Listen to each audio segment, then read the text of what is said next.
అభిమన్యుడు మరణించాడు. చీకటి పడిన తరువాత కృష్ణార్జునులు తిరిగి వచ్చారు. తిరిగి వచ్చిన తరువాత అర్జునుడికి ఈ దుఃఖముతో కూడుకున్న వార్త అందింది అభిమన్యుని యొక్క మరణమును గురించి. ఆయన ఎంతో బాధపడి, ఇంతమంది వీరులు ఉన్నారు కదా, నా కొడుకుని ఎందుకు రక్షించలేకపోయారని అడిగాడు. సైంధవుడు అడ్డుపడ్డాడు అన్న విషయాన్ని ధర్మరాజు గారు చెప్పాడు. ఆయన నిజానికి ముందు వెనకల ఆలోచించలేదు. ఆలోచించకుండా తన దగ్గర గాంధీవమున్నదని, తనకి దివ్యాస్త్రములు ఉన్నాయని, తనకి పౌరుష ప్రతాపములు ఉన్నాయని తొందరపడిపోయి ప్రతిజ్ఞ చేసేశాడు. అది ఏదో ఒకలా అని ఊరుకుంటే ఇంకొకలా ఉండేది. చాలా తీవ్రమైనటువంటి ప్రతిజ్ఞలు చేసేశాడు.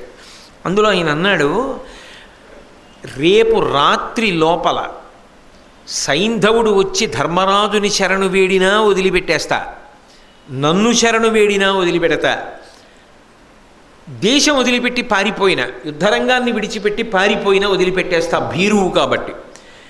కాదు, శ్రీకృష్ణ పరమాత్మని శరణన్నా వదిలిపెడతా. ఈ 4 మార్గములను ఎంచుకోకుండా రేపు కాని ఒకవేళ సైంధవుడు యుద్ధానికి వస్తే రేపు సూర్యాస్తమయం లోపల సైంధవుడి యొక్క తల తెంచేస్తాను. తల పడగొట్టలేకపోతే, సైంధవుడిని చంపలేకపోతే, గురుద్రోహం చేసిన వాడికి ఎంత భయంకరమైనటువంటి పాతకం అంటుకుంటుందో నాకంత పాతకం అంటుకుంటుంది. బ్రహ్మహత్య చేసిన వాడికి ఎటువంటి పాతకం అంటుకుంటుందో నాకు అటువంటి పాతకం అంటుకుంటుంది. సురాపానం చేసిన వాడికంటిన పాపం అంటుతుంది. గౌరవానికి యోగ్యులైనటువంటి వాళ్ళని నింద చేస్తే ఎటువంటి పాపము సంక్రమిస్తుందో అటువంటి పాపము నాకు సంక్రమిస్తుంది. నేను రేపు సూర్యాస్తమయం లోపల సైంధవుని యొక్క తల తరగకపోతే ఈ పాపములన్నీ నాకు కట్టి కుడిపినటువంటి కారణం చేత నేను దుర్గతులను పొందుతాను. దుర్గతులు అంటే శరీర పతనానంతరము కూడా ఉత్తమగతులకు వెళ్ళను, దుర్గతిని పొందుతాను. సూర్యాస్తమయం లోపల నేను సైంధవుణ్ణి కానీ సంహరించడం అన్నది జరగకపోతే గాంధీవాన్ని చేత్తో పట్టుకుని అగ్నిలో దూకేస్తాను. కౌరవులకి ఇంతకన్నా గొప్ప అవకాశం ఇంకోటి ఉంటుందా? ఈ వార్త కౌరవ శిబిరానికి వెళ్ళింది. శిశుపాలుడు దుర్యోధనుడి దగ్గరికి వెళ్ళి అన్నాడు, నేను ఒక్కడనే దొరికానా అర్జునుడికి? మీ అందరూ చంపలా అభిమన్యుణ్ణి? నా మీద ప్రతిజ్ఞ చేశాడు కాబట్టి నేను పారిపోతానన్నాడు. దుర్యోధనుడు దీన్ని సావకాశంగా వాడుకోవాలనుకున్నాడు.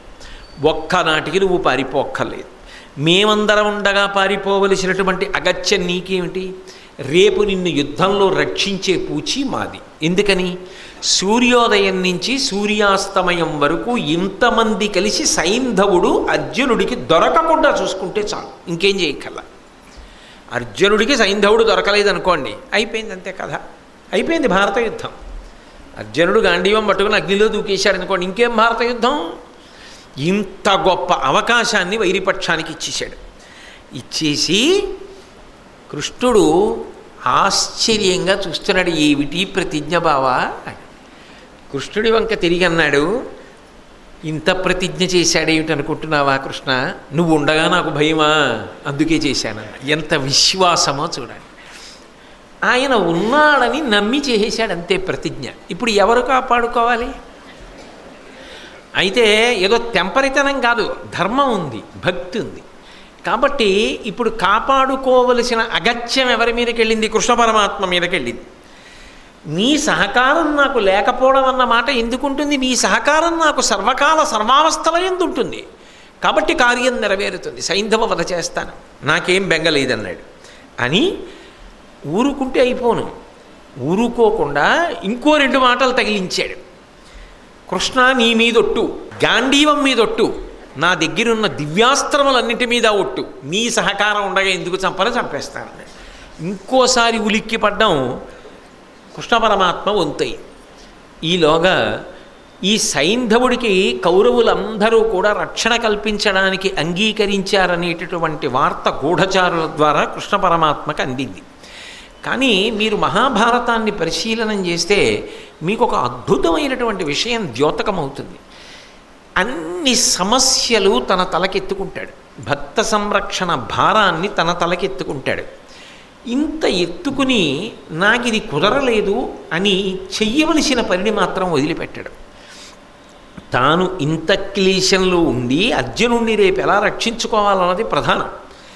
అయినా చెల్లెలు సుభద్ర దగ్గరికి వెళ్ళి ఊరడించడం మాత్రం మర్చిపోలేదు. ఆమె పుత్రశోకంతో బాధపడుతోంది. అందుకే చెల్లెలి దగ్గరికి వెళ్ళి ఊరడించాడు మహానుభావుడు. కృష్ణ పరమాత్మ దారుకుణ్ణి పిలిచి, చూశావా అర్జునుడు ఎటువంటి ప్రతిజ్ఞలు చేసేశాడో అని బాధపడి అర్జునుడి యొక్క మందిరానికి వెళ్ళాడు.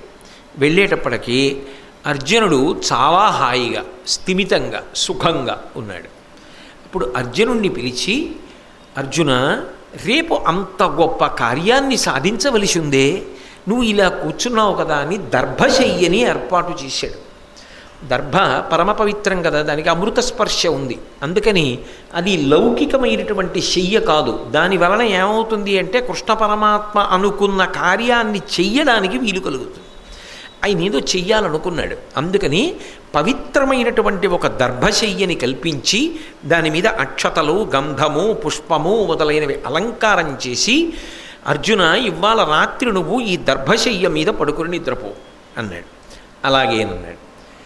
అర్జున, నువ్వు ఈ మధ్య యుద్ధానికి వచ్చినప్పుడు చెయ్యవలసిన ఒక ప్రధాన కార్యాన్ని చెయ్యడం లేదు. ఆయుధ పూజ చెయ్యాలి ప్రతిరోజు తిరిగి వచ్చాక. ఆయుధ పూజ విస్మరించావు. పడుకోబోయే ముందు రాత్రి యుద్ధవీరుడు పూజ చేసి పడుకోవాలి. నువ్వు పూజ చెయ్యట్లేదు. కాబట్టి నువ్వు ఆయుధ పూజ చేసి పరమేశ్వర ఆరాధనం చేసి పడుకో ఇవ్వాలి ఈ దర్భశయ్య మీద అన్నాడు. అంటే ఆ అర్జునుడి నమ్మకం అటువంటిది. ఈ మాటలు చెప్తూ కృష్ణుడు ఎదురుగుండా కూర్చుని ఉన్నాడు. బావా, ఇంకా మళ్ళీ వేరే పరమేశ్వరుడి పూజ ఏమిటి? నీకు పూజ చేస్తే ఆయనకి చేసినట్టే అని గంధం తీసుకొచ్చి ఆయనకి రాశాడు. రాసి ఆయన మీద అక్షతలు వేసి పువ్వులు వేసాడు. ఏదో అలవోకగా చేసిన పని కాదు, ఏదో హేళనకి కాదు, పరిపూర్ణ విశ్వాసం. భగవానుడు కృష్ణుడే, ఆయన అండ ఉండగా నాకు ఇబ్బంది ఏమిటి? దీన్ని కృష్ణుడికి గంధాక్షతలు సమర్పించి పూజ చేశాడు. చేసి పడుకున్నాడు. ఆయన మహానుభావుడు తిన్నగా వెళ్ళి తన శయ్యి చేరుకున్నాడు. కృష్ణ పరమాత్మ తన గదిలో. ఆయనకి నిద్రపడుతుందా? అర్జునుడు నిద్రపోయాడు, కృష్ణుడికి నిద్రపట్టలేదు. రేపు ఎలా అర్జునుడి యొక్క ప్రతిజ్ఞ పూర్తి చేయించడం? ద్రోణుడు సర్వసైన్యాధిపత్యంలో ఉన్నాడు, ఎందుకంటే భీష్ముడు పడిపోయేటప్పటికి. ద్రోణుడు సామాన్యుడా? ఆయన వంటి విలుకాడు ఎక్కడున్నాడు? ఆ రోజుల్లో అందరూ ఆయన శిష్యులే. కాబట్టి ఇప్పుడు ద్రోణుడు ప్రతి వ్యూహాన్ని రచిస్తాడు.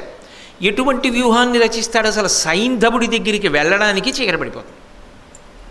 అసలు సైంధవుడి దగ్గరికి వెళ్ళడం సాధ్యం కాదు, అలా బిగిస్తాడు. కాబట్టి దాటడం శక్యం కాదు. సైంధవుడిని చంపాలంటే సైంధవుడి దగ్గరికి వెళ్ళాలి కదా. అసలు వెళ్ళేటప్పటికి సమయం అయిపోయింది అనుకోండి, ఇక వ్యవహారం కుదరదు. అర్జునుడు అగ్నిప్రవేశం చెయ్యాలి. తాను ఉండగానే జరిగిపోతే ఇంకే భక్త సంరక్షణ దీక్షాతత్పరుడు ఎలా అవుతాడు? అందుకని నిద్రపోనివాడు ఎవరంటే కృష్ణ పరమాత్మ. దారుకుణ్ణి పిలిచాడు. పిలిచి, దారుక, నువ్వు నా ఆయుధాలు కూడా ఎందుకైనా మంచిది రథంలో పెట్టు అన్నాడు. అంటే అవసరమైతే సైంధవుడి దగ్గరికి వెళ్ళడానికి అర్జున ప్రతిజ్ఞ నా ప్రతిజ్ఞే చెప్పాడుగా. తాను యుద్ధానికి సిద్ధపడిపోయాడు మనస్సులో. మహానుభావుడు ఎంత దూరం లెక్క కట్టాడో నిద్రపోకుండా కృష్ణ పరమాత్మ. రేపటి రోజున జరగవలసిన యుద్ధంలో అర్జునుడికి కొంత తేజస్సు అధికంగా సమకూడాలనుకున్నాడు. నిద్రపోతున్న వాణ్ణి నిద్రపోతున్నట్టుగానే యోగశక్తి చేత కైలాసానికి తీసుకెళ్ళి శివదర్శనం చేయించాడు. చేయించి పాశుపతాస్త్రానికి సంబంధించినటువంటి ప్రయోగ ఉపసంహారములను, అస్త్రవిద్యను గరపించి వెనక్కి తీసుకొచ్చాడు. ఆయనకి తెలియదు, కృష్ణుడు తీసుకెళ్ళాడు. నేను కలొచ్చిందనుకున్నాడు. ఆయన పడుకుని మరనాడు లేచి ధర్మరాజు గారి దగ్గరికి వెళ్ళి నమస్కారం చేసి, నిజంగా జరిగిందేమో అన్నంత గొప్ప కలొచ్చిందన్నయా అన్నాడు. నీకంతే తెలుసురా, రాత్రంతా నిద్రపోకుండా చేసిన వాడిని నేను కష్టపడి. పైకి కూడా చెప్పలా మహానుభావుడు. ఏమి అనితర సాధ్యమైన ప్రజ్ఞ అండి, ఏమి భక్త సంరక్షణ దీక్ష. నమ్మితే వాణ్ణి నమ్మాలి. కాబట్టి మహానుభావుడు ఆ అర్జునుడిని తీసుకొని రథం మీద యుద్ధానికి బయలుదేరాడు. ద్రోణాచార్యులు వారు తక్కువడా, అంత అమాయకుడా సైంధవుడిని తీసుకొచ్చి అప్పచెప్పేయడానికి?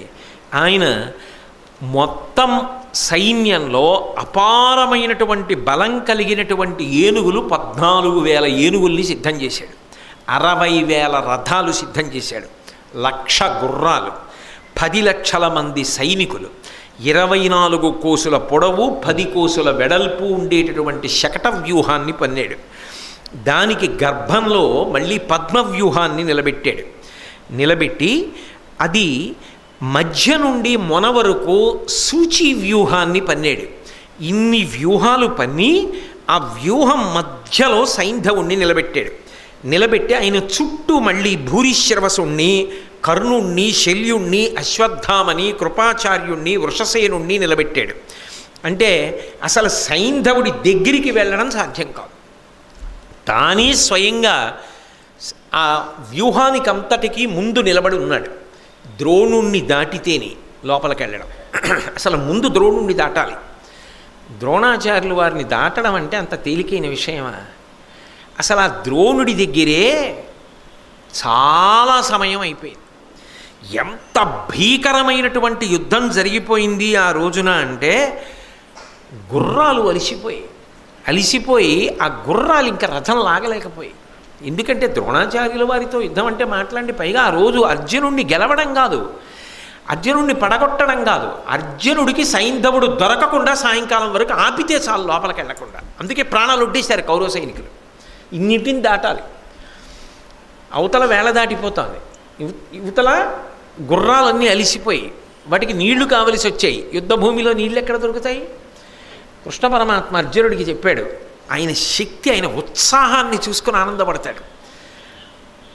బావా ఇప్పుడే సృష్టిస్తాను నీళ్ళని అద్భుతమైనటువంటి బాణములను భూమిలోకి ప్రయోగిస్తే భూమిలోంచి నీరొచ్చి ఒక సరోవరం కింద ఏర్పడితే అది ఒడ్లు దాటకుండా దానికి అడ్డుకట్ట కట్టాడు. కృష్ణ పరమాత్మ రథానికి విడిపించి గుర్రాలకి నీళ్లు పెట్టి సేద తీర్చి మళ్ళీ రథానికి కట్టాడు. తీరా సైంధవుడి దాకా వెళ్ళేటప్పటికీ సాయంకాలం అయిపోయింది. ఇక సూర్యాస్తమయానికి కొద్ది క్షణాల వ్యవధి ఉందంతే.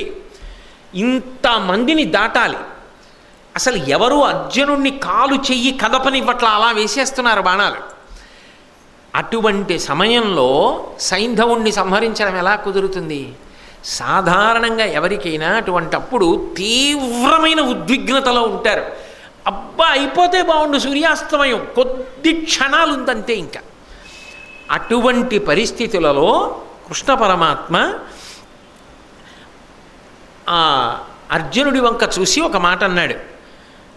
అర్జున, ఇప్పుడు సైంధవ సంహారం చెయ్యాలంటే ఒకే ఒక్క అవకాశం. సైంధవుడు ఎత్తుగా లేచి నిలబడాలి, కనబడేటట్టు.